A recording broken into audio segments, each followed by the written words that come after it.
नमस्ते, हिंदी मीडियम में आपका स्वागत है। आज हम कक्षा 12 सामान्य हिंदी पार्ट 6 को पढ़ेंगे, जिसका नाम भाषा और आधुनिकता है।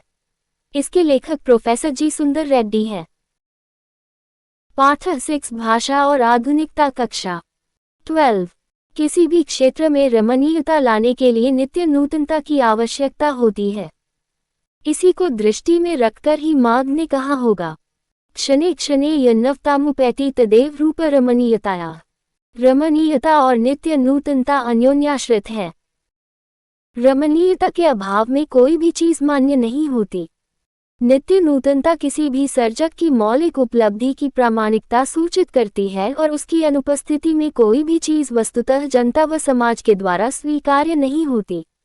सड़ी गली मान्यताओं से जकड़ा हुआ समाज जैसे आगे बढ़ नहीं पाता, वैसे ही पुरानी रीतियों और शैलियों की परंपरागत लीक पर चलने वाली भाषा भी जन चेतना को गति देने में प्रायः असमर्थ ही रह जाती है। भाषा समूची युग चेतना की अभिव्यक्ति का एक सशक्त माध्यम है और ऐसी सशक्तता तभी वह अर्जित कर सकती है जब वह अपने युगानुकूल सही मुहावरों को ग्रहण कर सके। भाषा सामाजिक भाव प्रकटीकरण की सुबोधता के लिए ही उद्दिष्ट है। उसके अतिरिक्त उसकी जरूरत ही सोची नहीं जाती। इस उपयोगिता की सार्थकता समसामयिक सामाजिक चेतना में प्राप्त दृष्टव्य अनेक प्रकारों की संश्लिष्टताओं की दुरूहता का परिहार करने में ही निहित है। कभी कभी अन्य संस्कृतियों के प्रभाव से और अन्य जातियों के संसर्ग से भाषा में नए शब्दों का प्रवेश होता है और इन शब्दों के सही पर्यायवाची शब्द अपनी भाषा में न प्राप्त हो तो उन्हें वैसे ही अपनी भाषा में स्वीकार करने में किसी भी भाषा भाषी को आपत्ति नहीं होनी चाहिए। यही भाषा की आधुनिकता होती है। भाषा की सजीवता इस नवीनता को बड़े अंततः आत्मसात करने पर ही निर्भर करती है। भाषा म्यूजियम की वस्तु नहीं है, उसकी स्वतः सिद्ध एक सहज गति है जो सदैव नित्य नूतनता को ग्रहण कर चलने वाली है। भाषा स्वयं संस्कृति का एक अटूट अंग है। संस्कृति परंपरा से निःसृत होने पर भी परिवर्तनशील और गतिशील है। उसकी गति विज्ञान की प्रगति के साथ जोड़ी जाती है। वैज्ञानिक आविष्कारों के प्रभाव के कारण उद्भूत नई संस्कृति का हलचलों को शाब्दिक रूप देने के लिए भाषा के परंपरागत प्रयोग पर्याप्त नहीं है। इसके लिए नए प्रयोगों की, नई भाव योजनाओं को व्यक्त करने के लिए नए शब्दों की खोज की महती आवश्यकता है। अब प्रश्न यह है कि भाषा में ये परिवर्तन कैसे संभव है। यत्न साध्य अथवा सहज सिद्ध। यत्न साध्य से हमारा तात्पर्य ये है कि भाषा को युगानुकूल बनाने के पीछे किसी व्यक्ति विशेष अथवा व्यक्ति समूह का प्रयत्न होना ही चाहिए। सहज सिद्ध से आशय इतना ही है कि भाषा की यह गति स्वाभाविक होने के कारण ये किसी प्रयत्न विशेष की अपेक्षा नहीं रखती है। यदि उपलब्ध भाषा वैज्ञानिक आधारों का पर्याप्त अनुशीलन करे तो पहली बात ही सत्य सिद्ध होगी। 18वीं शती में अंग्रेजी भाषा ने और 20वीं शती में जापानी भाषा ने इस नवीनीकरण की पद्धति को अपनी कोशिशों से संपन्न बनाया। हर भाषा की अपनी खास प्रवृत्ति होती है। शब्द निर्माण तथा अर्थग्रहण की दिशा में उसका अपना अलग रुख होता है। उस विशेष प्रवृत्ति के रुख को ध्यान में रखकर ही बिना उस भाषा की मूल आत्मा को विकृत बनाए हम अन्य भाषागत शब्दों को स्वीकार कर सकते हैं। चंद रूपगत परिवर्तनों के साथ ये काम एशिया और अफ्रीका जैसे वैज्ञानिक साहित्य सृजन की दिशा में पिछड़े हुए देशों में और भी सत्वर होना चाहिए और इसकी अत्यंत आवश्यकता है। भाषा की साधारण इकाई शब्द है। शब्द के अभाव में भाषा का अस्तित्व ही दुरूह है। यदि भाषा में विकसनशीलता शुरू होती है तो शब्दों के स्तर पर ही दैनंदिन सामाजिक व्यवहारों में हम कई ऐसे नवीन शब्दों का इस्तेमाल करते हैं जो अंग्रेजी, अरबी, फारसी आदि विदेशी भाषाओं से उधार लिए गए हैं। वैसे ही नए शब्दों का गठन भी अनजाने में अनायास ही होता है।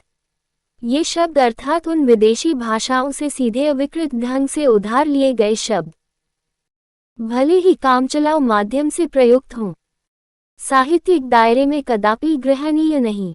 यदि ग्रहण करना पड़े तो उन्हें भाषा की मूल प्रकृति के अनुरूप साहित्यिक शुद्धता प्रदान करनी पड़ती है। यहाँ प्रयत्न की आवश्यकता प्रतीत होती है। और एक प्रश्न ये है कि कौन इस साहित्यिक शुद्धिकरण का जिम्मा अपने ऊपर ले सकते हैं। हिंदी भाषा के नवीनीकरण, शुद्धिकरण के लिए भारत सरकार ने अब तक काफी प्रयत्न किया है। इसके लिए सन 1950 में शास्त्रीय एवं तकनीकी शब्दावली आयोग की स्थापना की गई, जो विज्ञान की हर शाखा के लिए योग्य शब्दावली का निर्माण कर रही है। हिंदी साहित्य सम्मेलन जैसी ऐच्छिक संस्थाओं ने भी इस दिशा में कुछ महत्वपूर्ण काम किया। राहुल सांकृत्यान और डॉक्टर रघुवीर जैसे मूर्धन्य मनीषियों ने भी इस काम को पहले पहल अपनी अभिरुचि के कारण पने ऊपर लेकर गतिशील बनाने की कोशिश की। अब तक इस दिशा में जो कुछ भी कार्य हुआ है वह अपर्याप्त ही है, क्योंकि यह कार्य अपनी शैशवकालीन दशा से गुजरकर आगे बढ़ नहीं सका। इसकी प्रगति के अवरोध में दो वर्ग बाधा डालते हैं। प्रथम वह वर्ग जो अपनी शुद्ध साहित्यिक दृष्टि के कारण आम प्रचलित उन पराये शब्दों को यथावत ग्रहण करने में संकोच करता है।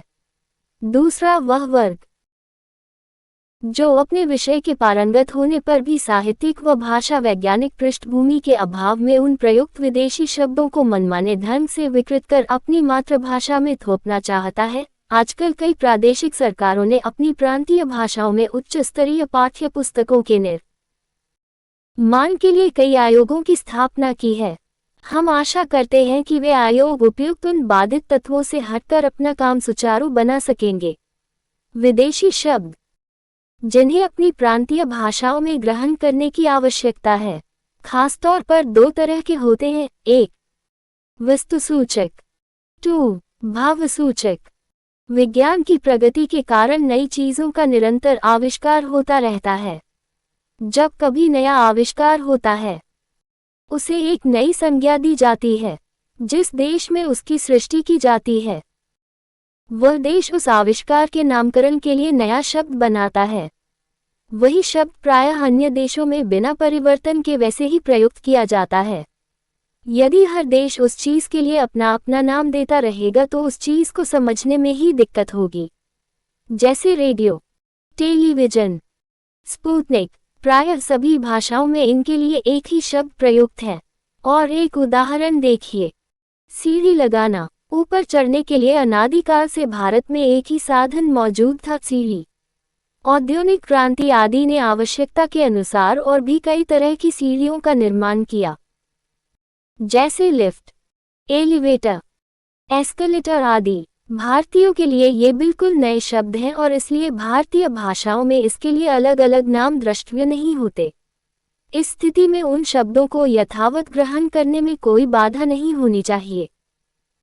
फ्रेंच और लैटिन भाषाओं से अंग्रेजी ने ऐसे ही कई शब्दों को आत्मसात कर लिया और अंग्रेजी से रूसी ने कभी कभी एक ही भाव के होते हुए भी उसके द्वारा ही उसके और अन्य पहलू अथवा स्तर साफ व्यक्त नहीं होते। उस स्थिति में अपनी भाषा में ही उपस्थित विभिन्न पर्यायवाची शब्दों का सूक्ष्म भेदों के साथ प्रयोग करना पड़ता है। जैसे उष्ण एक भाव है। जब किसी वस्तु की उष्णता के बारे में कहना हो तो हम ऊष्मा कहते हैं और परिणाम के संदर्भ में उसी को हम ताप कहते हैं। वस्तुतः अपनी मूल भाषा में उष्ण, ऊष्मा, ताप, इनमें उतना अंतर नहीं जितना अब समझा जाता है। पहले अभ्यास की कमी के कारण जो शब्द कुछ कटु या विपरीत से प्रतीत हो सकते हैं वे ही कालांतर में मामूली शब्द बनकर सर्वप्रचलित होते हैं। नवीनीकरण कितना ही प्रशस्त कार्य क्यों न हुआ हो, उस प्रक्रिया में ये भूलना नहीं चाहिए कि भाषा का मुख्य कार्य सुस्पष्ट अभिव्यक्ति है। यदि सुस्पष्टता एवं निर्दिष्टता से कोई भी भाषा वंचित रहे तो वह भाषा चिरकाल तक जीवित नहीं रह सकेगी। नए शब्दों के निर्माण में भी यही बात सोचनी चाहिए। इस संदर्भ में ये भी याद रखना चाहिए कि हम पूर्वाग्रहों से मुक्त होकर उस शब्द की मूल आत्मा तथा सार्थकता पर उन्मुक्त विचार कर सकें।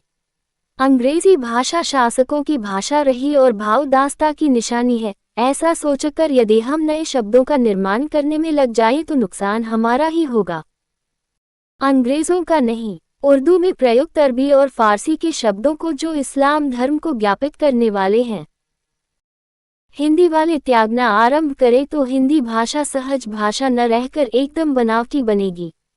यदि यह नवीनीकरण सिर्फ कुछ पंडितों की व आचार्यों की दिमागी कसरत ही बनी रहे तो भाषा गतिशील नहीं होती। भाषा का सीधा संबंध प्रयोग से है और जनता से है।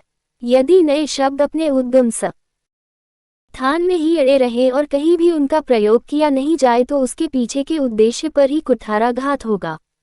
इसके लिए यूरोपीय देशों में प्रेषक के कई माध्यम हैं, श्रव्य दृश्य विज्ञान, वैज्ञानिक कथा साहित्य आदि। हमारी भारतीय भाषाओं में वैज्ञानिक कथा साहित्य प्रायः नहीं के बराबर है।